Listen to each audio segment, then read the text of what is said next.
Welcome to the Social Engineer Podcast, the Doctor is In series. This is episode 287. I'm Chris Hadnaghi, CEO and founder of Social Engineer LLC, the Innocent Lives Foundation, and the Institute for Social Engineering. And this podcast has been around since 2009. And this particular episode, the Doctor is In, we have our resident doc with us. Nice to have you here, Abbie. Good to be here, Chris. I'm Dr. Abbie Maroño. I'm a behavioral scientist and the Director of Education at Social Engineer. I specialize in nonverbal communication, information elicitation, and the underpinnings of human decision-making. Yes, you do. I do. Okay. Well, we have a lot going on in the new year, 2025. I cannot believe 2024 went so fast. It did seem to go quite blazing fast. On our website, we have a new training schedule. We will be announcing the Human Behavior Conference. Actually, it should be announced by now. The dates for that, when we'll be holding that for 2025, and a host of new services that we have on our website. So this year, if your organization is looking to really master the art of social engineering, you can come to one of our training classes. We'll have some workshops that Dr. Abbie and I will be doing together too. So go to social-engineer.com and keep checking that out because we'll be updating that throughout the month here in January. If you're interested in the topic of social engineering, our Slack channel is filled with people who are interested in talking to you about the science behind it, how it works, pretexts if you're doing it for a job.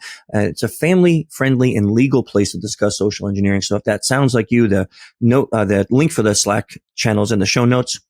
If you can't find it, just hit me up on LinkedIn and I'll get it for you. Also, I want to invite everyone to take a moment to go visit innocentlivesfoundation.org. And I'm making a plea to everyone listening.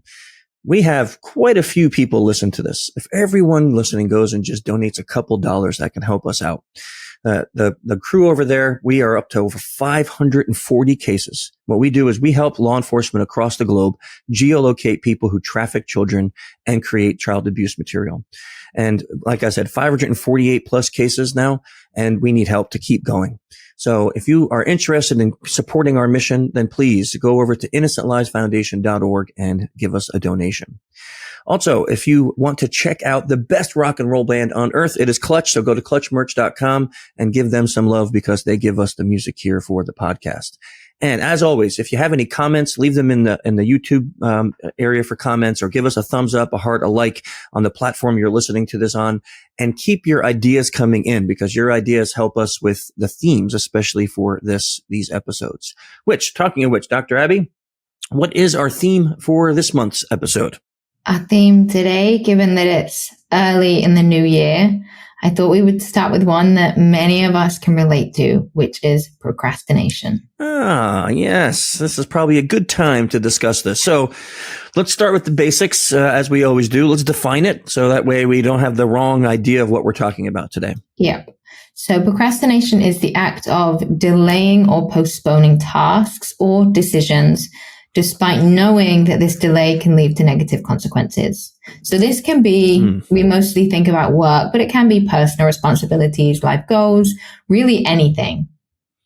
So it's purposeful though. So not something that is just a delay. It's like you're actually delaying on purpose. Okay. Yes. So knowing that there's a negative consequence, why would someone decide to procrastinate then? Well, there's so many reasons, and we don't have time to go through every reason because we'd be here forever. I could probably talk that long, but people probably can't listen that long. So we'll look at the most empirically supported ideas. So the ones backed up most by consistent research. And the first one's pretty simple. Lack of motivation. They don't want to. So tasks that lack personal relevance or intrinsic motivation. And we did a podcast a little while ago about motivation. So that intrinsic is I'm passionate about it. I want to, rather than I'm getting a reward for doing so or a consequence for not. Those ones that aren't driven by a passionate desire, which is why it's really easy to procrastinate work you don't really want to do because you simply just don't want to. Yeah. We're more likely to procrastinate tasks that are extrinsically motivated. So if I know I have to do this because I'll get punished if I don't, or because it's part of my job, but I don't really want to, or because I think someone else needs me to or wants me to, it's nothing to do with my desire, then I'm more likely to procrastinate that. Okay. So yeah, that makes a lot of sense. And I think probably everybody's guilty of it at least once in a while. But are there people who like habitually procrastinate? Like this is just like their MO. This is something they always do. Yeah.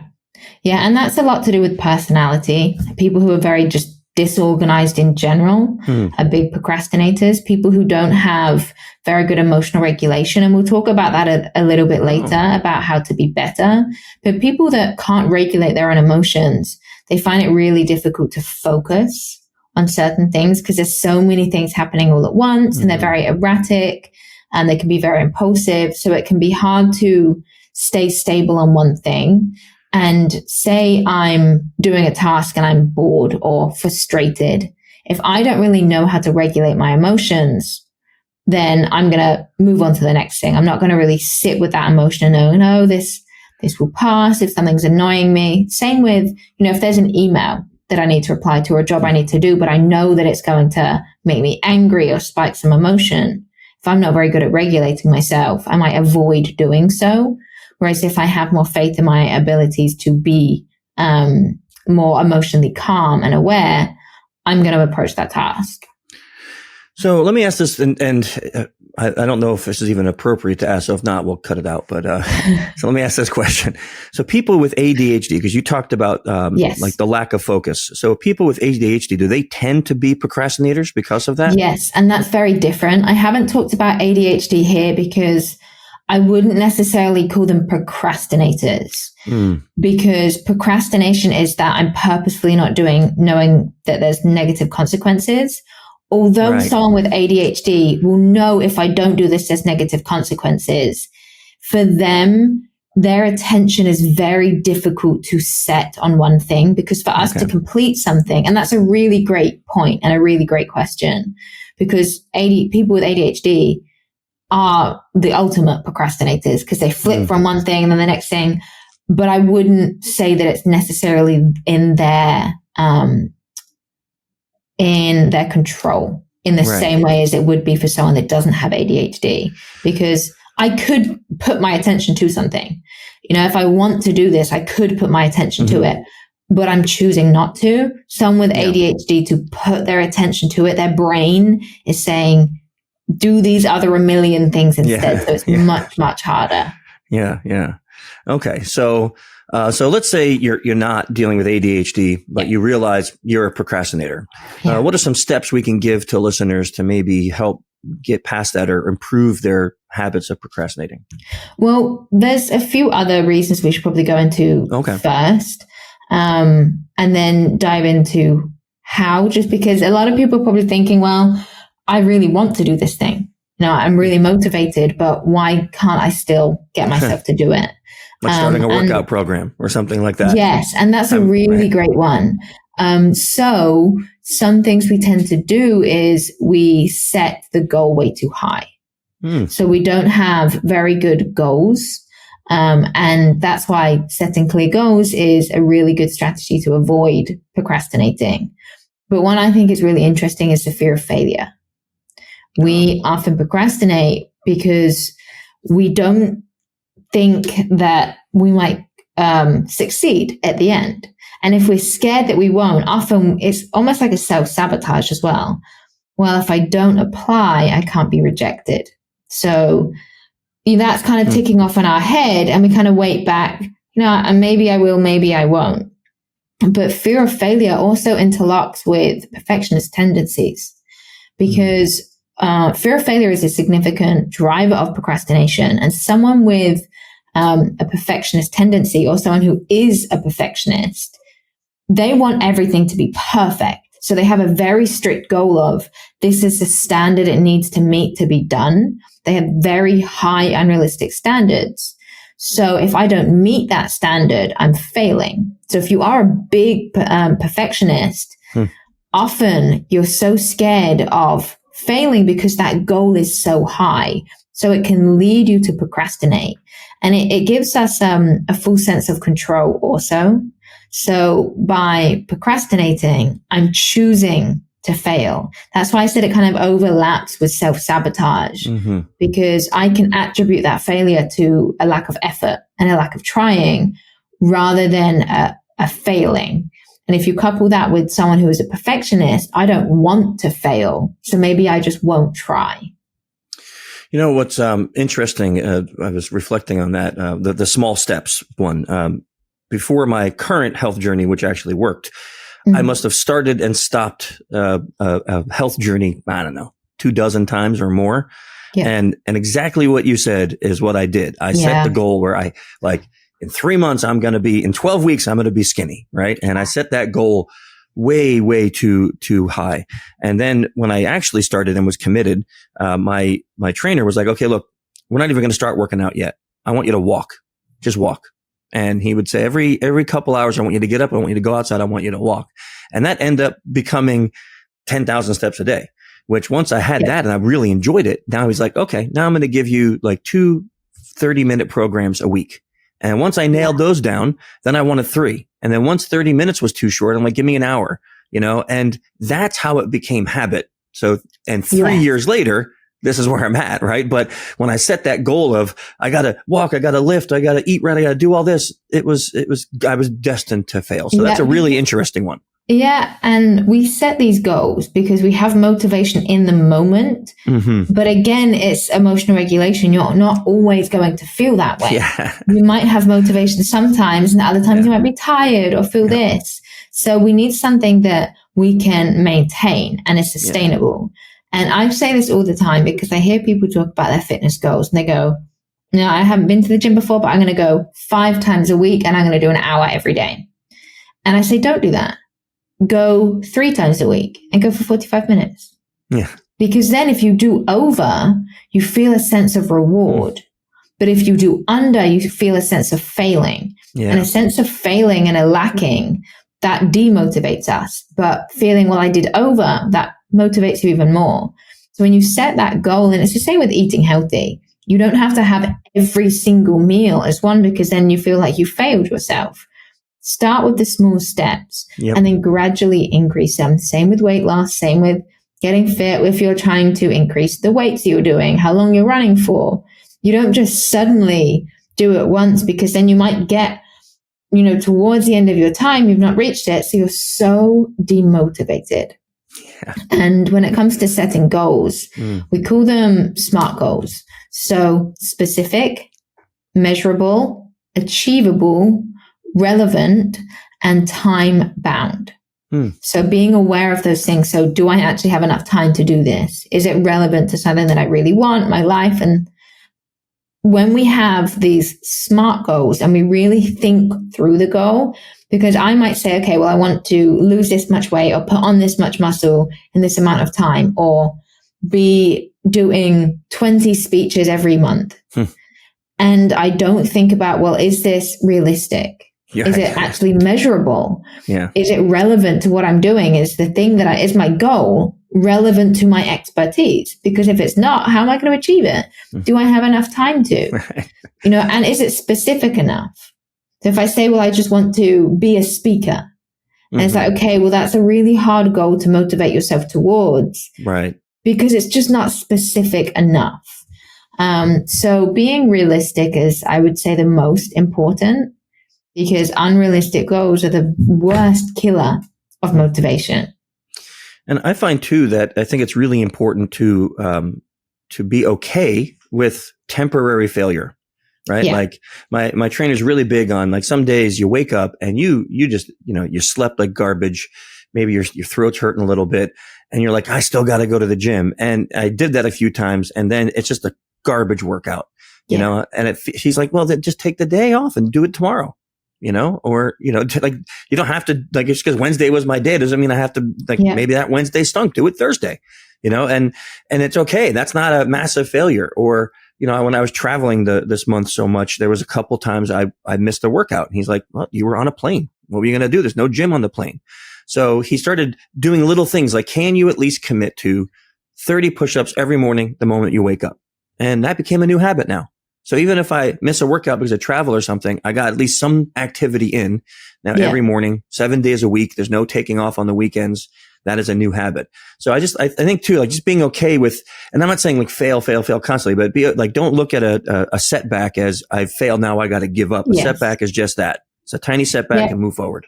And when your goals are unrealistic, it's really hard to compensate. So say you have realistic goals for fitness, it allows you some leniency. So if I've set 3 days a week and I'm sick one day, well, that's okay because I'll move my rest day and I won't actually affect my goal.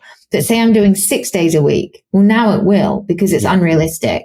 And we set day to day goals. So this is what I'm going to achieve in the day and this is what I'm going to achieve ultimately. And what I like to do is I will have a very realistic and an unrealistic set of goals. So the way that I do it is I like to push myself as much as I can, but I'm aware that if I set those standards as if you don't do this, you failed, I'm not going to be able to maintain that. So I have 2 to-do lists. I have my must do and I have the goals that absolutely have to be done today. And then I have a would like to. And that's where I put everything else.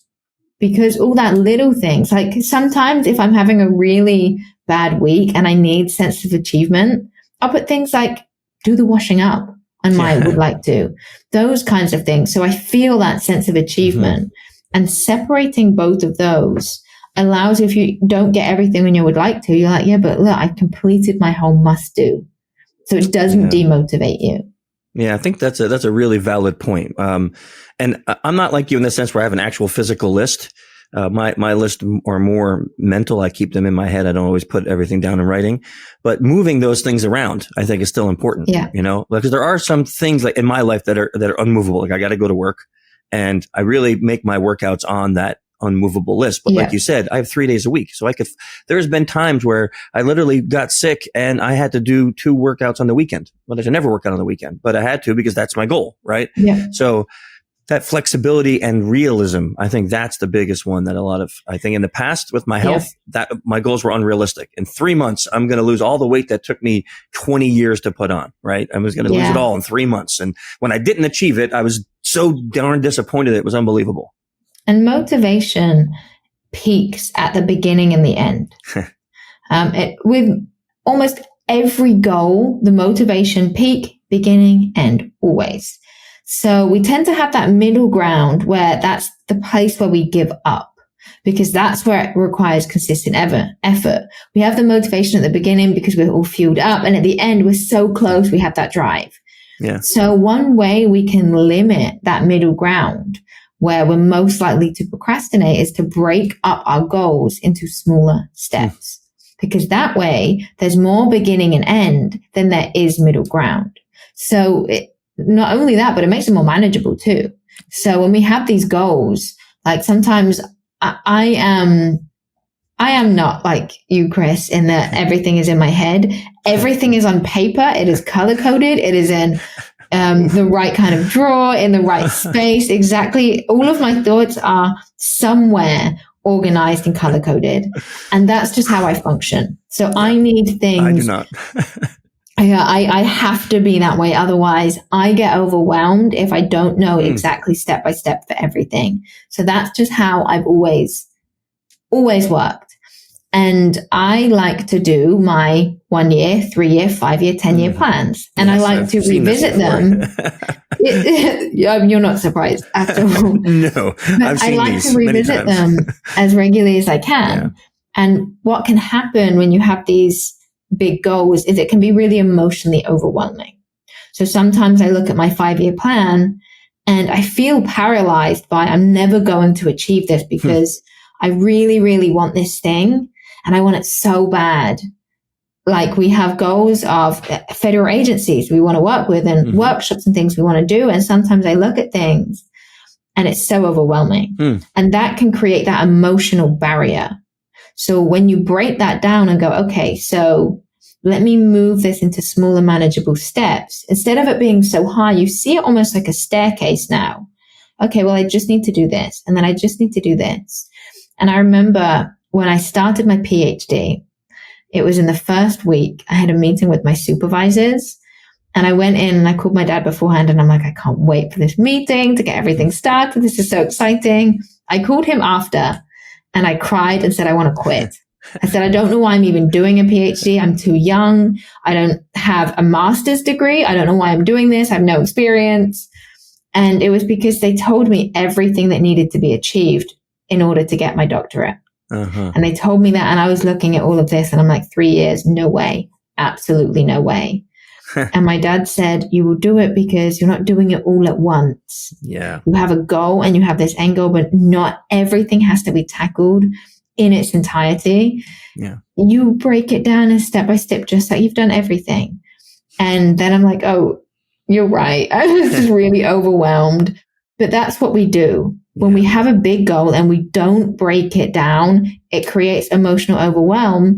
And when I was talking about emotional regulation, emotional overwhelm is the ultimate, I don't want to do it. Too much. I can't do it. So we kind of step back from it. It can lead us to procrastinate that thing. And I think too, for me at least, movable goals are important. You know, Yes. like for my health, I had a goal. I wanted to hit 250 for weight. And I did. Now it's not like, okay, I hit it, so give up. Then it's like, okay, now what? Well, now I'm 220. And you hit that and you're like, okay, now what? Now 209, right? And then once you hit the achieved weight goal, then I'll be like, okay, now I want to build more muscle, right? So it's you have to, I mean, for me, I find I have to constantly move those goals, because when you hit it, then if you just go, well, I did the thing. Now that's it. It's over, right? Yeah. And not just that, but something that you're good at that I am not, that I am personally working on that can lead to procrastination is flexibility. So when we are very structured in the way that I am a little bit, I need control. Otherwise I panic. And if for me, it helps me be organized. So things, you know, they're going to be set, they're going to be structured. But if you move that, then for me, it can create mental chaos. And when you're able to deal with flexibility, like if I said to you, Chris, okay, I'm changing everything up, you'd probably go, okay. Yeah. And you'll do it. For me, I would panic. And when you're not good with that flexibility, it can create that procrastination, because you're not able to just go, okay, well, what needs to be done instead? Because you're so busy trying to unravel everything you had and try and fit that into the new one, instead of just being mentally flexible.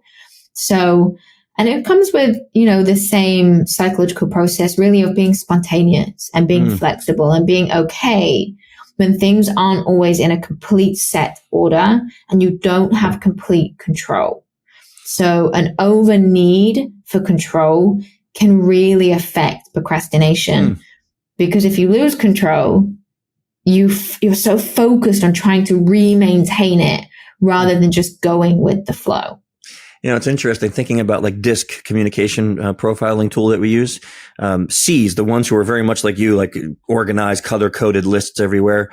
One of the biggest work on points for them in that tool that we use is C's will oftentimes not start the project because they're so busy planning how to start the project. So you got to kind of like give them a little kick to get them moving and plan while you're moving, you know? So, which is definitely not me. I'm the opposite. Sometimes I'm actually like building the airplane while we're flying, you know? So it's not, I think there's good and bad. They both come with benefits and some drawbacks. So finding the middle ground is really important.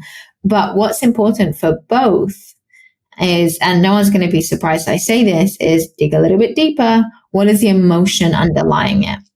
Because when we have extremes, there's usually a deeper emotional issue. And most everything comes down to emotional regulation. So most of the time we procrastinate, it's a deeper emotional regulation issue. For serial procrastinators, procrastinating on random tasks, I wouldn't say so, because you might just not have motivation. But if you find that this is something you regularly do, then it's likely to be an underlying emotional issue. And you need to get to the root of that, because just finding, okay, well, this exact task, how do I make myself do this one task, doesn't really solve the problem of, well, why did you do it in the first place? It's a great start, but you're then going to have to do that exact same thing with the next one. Wouldn't it be better to try and unpack, well, why do I feel this need to escape? Why do I feel this need to have everything perfect? So you can stop bringing that tendency into every situation. I mean, self-awareness is just, I think, the key to a lot of growth in almost every topic we've ever talked about. I mean, the more self-aware you are, then I think the easier it is to make those changes, right? Yep. And if you want to develop self-awareness, I have a book called Work in Progress that helps you develop self-awareness and emotional regulation. Shameless plug. Not even shameless. And look, it's right behind her on the counter there. One of the things I was thinking about when you said having that balance, one of the reasons I really love doing physical on-site red teams with Shelby is because she's a lot like you. Everything's organized, everything's listed. You should see her pad. Everything's written down and, numbered and dotted. So when we work together, I'm the guy, and this literally just happened. The last job we were at, there was an open gate and it was a dirt road. And I'm like, oh, let's just go. And I'm flying down there with the car. And she's like, but wait, we haven't flown the drone over. We don't know if someone's there. Like, shouldn't we take a look? And I never listen. Some reason I went, yeah, you're right. We should.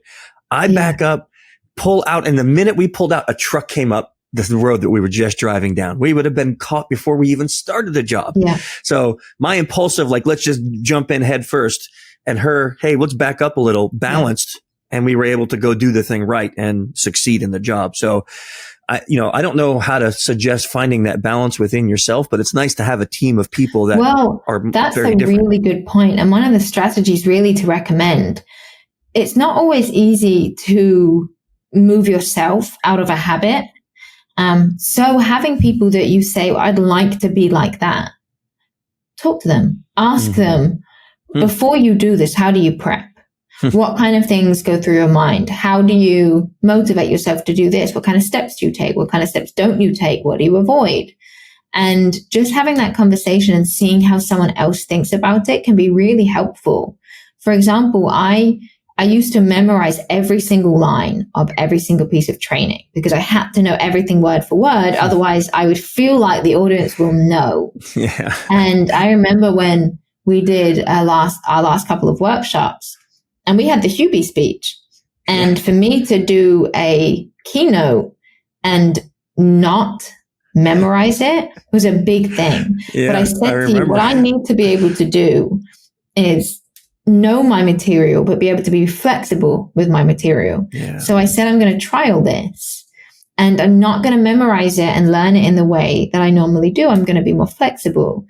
And if I hadn't have had you as an example, I wouldn't have even considered doing that because I was so set in my way because it worked for me, but it was just very emotionally and time draining.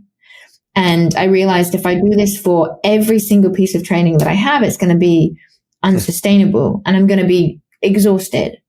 So having someone else say, well, I do it like this, try this, and support you doing that is really helpful. And of course, it doesn't have to be speeches. It can be any kind of work, any kind of document, or anything you're struggling with in your personal life. So say you really want to read and you just cannot seem to develop the habit. Ask someone else, well, how did you start reading? Like, where did you put that in your day? How do you stop yourself getting distracted? And they could give you some really good tips.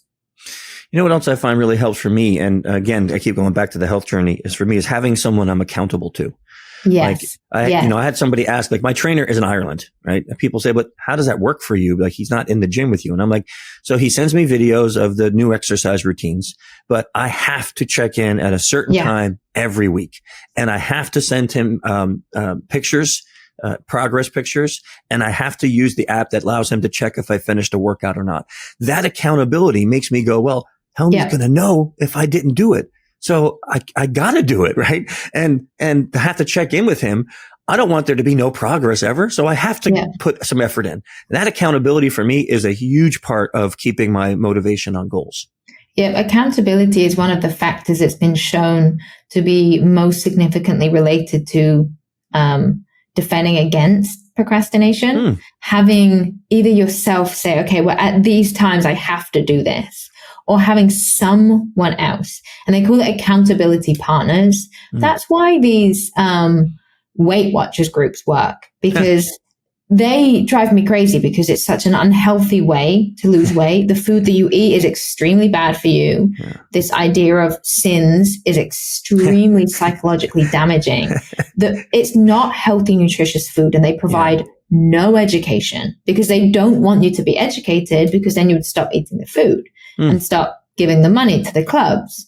But the reason they work is because they provide social accountability. Yeah. Because there's other people there with you. You track your sins, you track your calories, you track these things. Also, calorie counting is not the most effective way to lose weight because it's actually impossible to tell how many calories exactly your body is burning, because that's just not how the microbiome works. What is 10 calories to someone might be 30 to someone else, 100 to someone, 300 to someone else. It really depends on your microbiome composition. But they don't give this kind of education. They rely on the social pressure and that accountability factor. So if you can take that and put it into other things, so whether it is losing weight, and I would say losing weight and getting fit is just a really good one, because that's something people really tend to procrastinate. Same with work. If you can take that, okay, I'm going to have accountability partners, and put it somewhere, that's great. You can really motivate yourself. Like one of the people on our team, Carter, he was saying that he really struggles to write speeches. And I was going through a stage where I was writing speeches for the Vishing speech, and I didn't want to do it. And I couldn't motivate myself to want to do it because I'm like, this isn't my passion. I love the nonverbals. So we said, well, why don't we have meetings where we just sit in silence, but we have to be writing in that time. And actually, when I did it, I realized, oh, this is actually my favorite speech. And I really like it. So sometimes the activity you procrastinate, you really like and you find enjoyment from, if you just get to do the job. Yeah. I think that's a big one for me, and also why I've stuck on the health journey for this, but also in other things, like even at work, like, you and I do a lot of work together, and having like pass something to you and say, hey, read this and tell me if anything here is unscientifically stupid, having that core like group that you can trust to make you better. And not be like, look how dumb you are, but to make you, their goal is to make you better. That helps a ton in keeping the motivation to want to improve, and to also be like, please look at this and tell me where it's bad. And we tend to act better too when there's social pressure. When we know someone's watching, we're more motivated to do a better job. Yeah. So isn't that the case? That accountability pushes us more as well. Yeah. It was funny because I went for a run yesterday, and as I rounded the corner, my neighbor was out washing his car. And I actually found myself running faster because now he sees me. And I was like, I was so out of breath by the time I got to my door. I'm like, why did I do that, moron? Like it was near the end too. And I was ready to give up, and then I see him out there and I'm like, just gotta go faster. It's like when you're at the gym and you're doing a weight and then someone comes next to you and they have a higher weight and you're like, oh, is it a competition now? Are you ready for this? Because I'm about to do more.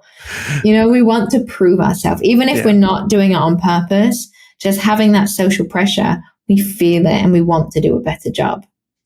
So what role does, I know we're getting near the end here. So what role does self-compassion have in our procrastination, or winning against procrastination? Yep. So we often say, I can't do this. And we procrastinate. We go, I'm not good enough. I can't.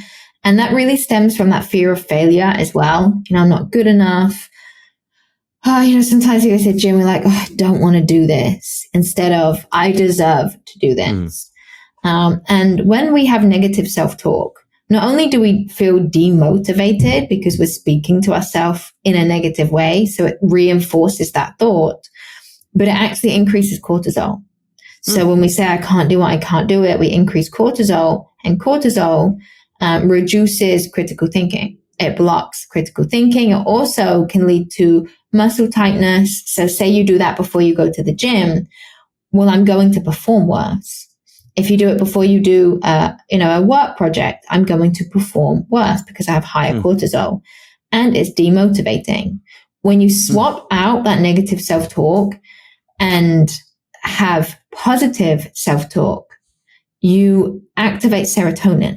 So studies have shown that when we continuously speak to ourselves in a positive way, we feel more positive. So it increases serotonin levels, which make us feel good. When we feel good, we feel more motivated. And when we do it consistently, it also activates reward pathways. So we get a natural sense of dopamine. So we want to repeat the behavior. So we get, just by saying, you can do this, and having that active self-motivation and affirmations and things like that, we reduce cortisol and we increase the positive hormones, decrease the negative. So we are actually better able to perform.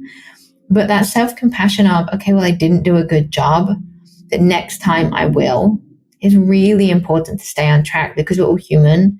And if we completely beat ourselves up every time we don't do something perfectly, we're going to make ourselves feel like a failure.